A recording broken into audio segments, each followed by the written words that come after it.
Breaking news. Placing faith in alum, the Duggar families Jinger and Jeremy are back with a new podcast. They are expecting their third kid soon, and the happy couple has been filming every moment. The announcement that Jinger and her husband were expecting a third child in October shocked many of their supporters.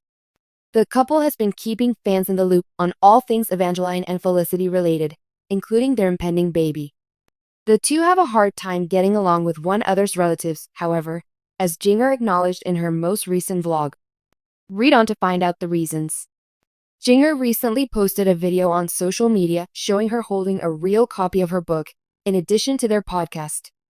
With the title People Pleaser, Breaking Free from the Burden of Imaginary Expectations, the Counting on Alum's new book is scheduled to be released on January 14th. Her journey to self-discovery is chronicled in the book. In addition, some followers believe that their former church, which has been the subject of several scandals due to its dubious doctrines, will reveal even more startling secrets. A tale of Jinger's girls forgetting half of their relatives is included in her newest podcast. Evangeline and Felicity met several of the Duggar relatives during their time spent with the Duggar family, according to the Counting on Alum. But Jinger said that, like other relatives, they had trouble remembering a few of their names. Jinger attributes it to their large family, but she finds it amusing anyway. She went on to say, after seeing it a few times, she asked her mom, "Okay, now tell me who Christian Paul is. I thought he was my uncle, wasn't he? Is he related to my family?" A mother of 19 children and an overwhelming number of in-laws, nieces, and nephews is no picnic, as Jinger Vuolo herself said. Who is related to whom? And then there are friends who are like family but aren't really family, she went on to say. Jinger Vuolo has shown her regard for her girls' privacy by avoiding having their faces photographed. When they were little, she made it plain that she would reveal their faces whenever they desired. The former Counting on star continues to post selfies with their backs to the camera.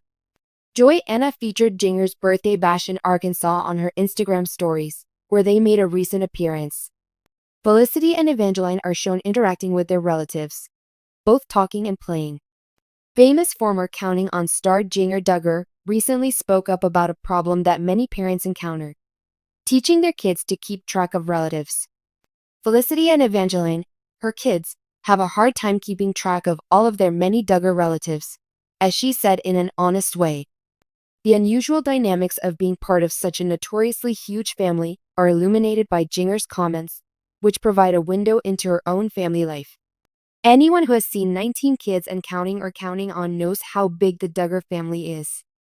The Duggar family is expanding fast since Jim, Bob, and Michelle Duggar have 19 children, and several of those children are now married and have families of their own. Jinger is one of those cousins. Keeping track of this massively growing family tree is an enormous undertaking. It may be difficult for Jinger's girls to keep track of all their relatives, she said in a recent interview. Jinger clarified that Felicity is very familiar with a few of her relatives. We have regular visits with a few of them, but she has a hard time keeping track of all of them. Who's that again? She'll question when she sees a cousin's image. Parents worldwide can relate to the challenges of managing huge family networks, and Jinger's honesty really hit home with them. But for the Duggars, this difficulty is amplified due to the large number of relatives. Even grown-ups could have trouble keeping track of everyone's names when there are more than 30 cousins and counting. Since Jinger and her husband Jinger Vuolo relocated to Los Angeles, there has been a noticeable change in the dynamics of their family. They packed up their lives and headed west from Arkansas to California in search of missionary possibilities and a more contemporary way of living. Even while they've loved the new environment and all the many cultures that live there, Jinger's extended family is far away, so their girls don't get to see their cousins as often. LA is great, but it's definitely not like my childhood, Jinger said. There was seldom a moment when we weren't among relatives in Arkansas. Because there are just the two of us here, we need to make an effort to meet new people and maintain the ties we already have. Keeping in contact with loved ones is important to Jinger and Jeremy, no matter how far apart they live. Their girls stay in touch with their extended family members' grandparents, aunts, uncles, and cousins through frequent video conversations. But, as Jinger points out, There is a limit to how far virtual communication can go the formation of meaningful relationships. Maintaining a healthy balance between the number and quality of her familial ties is one of Jinger's problems. She prioritizes cultivating genuine connections with a smaller group of family, even if there can be hundreds of cousins. For instance, Jinger tries to foster the special relationships that Felicity has formed with a few relatives who are about her age, with whom she has formed strong bonds.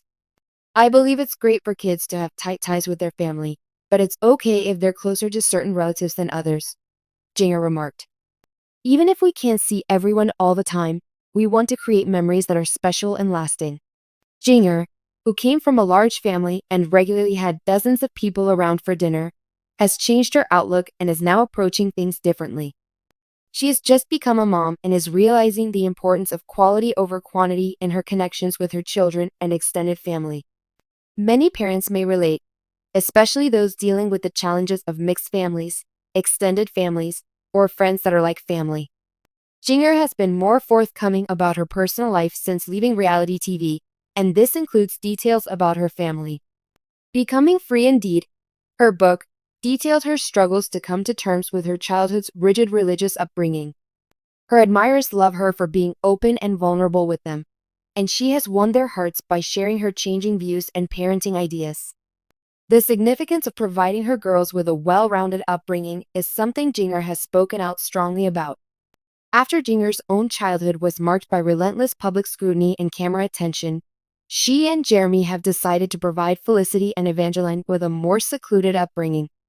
The females, according to Jinger, should not feel pressured to put on a show and should be able to just be themselves. We've purposefully avoided the limelight, and that's one of the reasons behind it. After Jinger revealed that her girls had forgotten some of their relatives, her fans and following were quick to respond. Her forthrightness has won her many fans, who have pointed out that even smaller families have it tough. What a breath of fresh air to hear Jinger discuss the struggles of real-life parenting, one follower said on social media. Remembering everyone's name at a family reunion can be a real challenge, especially when you're a mom of 3. The way Jinger prioritizes building real relationships and maintains a balanced approach to parenting has garnered her accolades from others. I adored Jinger's emphasis on priority over quantity, chimed in another admirer. It serves as a wonderful reminder that maintaining a smaller network of close friends and family is perfectly acceptable. Building a solid, loving home for their girls is Jinger and Jeremy's utmost commitment as they navigate life in California. With a family tree that includes hundreds of relatives, Jinger provides a new take on contemporary parenting by focusing on intentionality, honesty, and love. There are many different kinds of families, and the most important thing is to cultivate the relationships that mean the most, as Jinger's tale shows. The essence of family is in the connections we make, one memory at a time, whether it's reminiscing about a distant relative's name or sharing a brief but joyful moment.